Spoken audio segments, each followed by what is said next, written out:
Merhaba arkadaşlar, kanalımıza hoş geldiniz. Bugün sizler için iki harika oyuncumuz Elçin Sangu ve Barış Arduç'tan yeni ve güzel paylaşımlar sizler için hazırladık.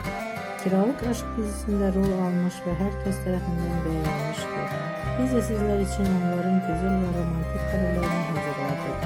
Bu videoların devamlı gelmesini istiyorsanız kanalımıza abone olup yorum yazmayı unutmayın.